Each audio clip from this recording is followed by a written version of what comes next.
परभणी जिल्ह्यात मुसळधार पावसामुळे अडीवरच्या धरणांमुळे सोडण्यात आलेल्या पाण्यातून गोदावरीला अभूतपूर्व पूर आलाय। या पुरामुळे गोदाकाठच्या अनेक गावांमध्ये प्रचंड नुकसान झाले। पाथरी तालुक्यातल्या गोंडगाव शिवारामध्येही पाणीच पाणी झालंय। अनेक भागांमध्ये ज्या ठिकाणाहून गोदावरी वाहते त्या ठिकाणी अशीच परिस्थिती निर्माण झाली आहे। काय नेमकी इथे परिस्थिती आत्ता आहे सांगतात आमचे प्रतिनिधी विशाल शिंदे। परभणी जिल्ह्यात पावसाने अक्षरशः कहर केला आहे। काल रात्रीच्या पावसात शेतकऱ्यांचे अतोनात नुकसान झाले आहे। मी आता पाथरी तालुक्यातील गोंडगाव येथे आहे आणि या गावात पूर्णपणे पाणी घुसले आहे।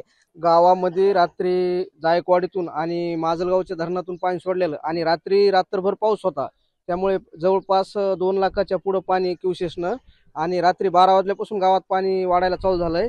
पर्यायी म्हणून शेतकऱ्यांनी जे समजा ज्यांच्या घरात गेलं जनावर हे ते बाहेर काढलेत रात्रपासूनच।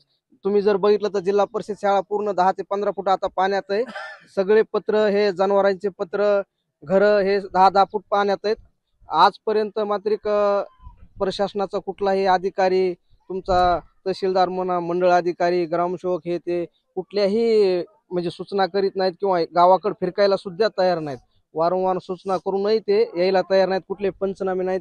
शेतीचं मोठ्या प्रमाणावर प्रचंड मोठ्या प्रमाणावर नुकसान झालेलं आहे। आज जर तुम्ही बघितलं तर पात्र सोडून नदीचं पाणी जवळपास 500 मीटरच्या पुढे सरकलेलं आहे, नदी पात्र सोडून। म्हणजे एवढी बिकट परिस्थिती सध्या झालेली आहे। विशाल शिंदे, साम टीव्ही न्यूज, परभणी।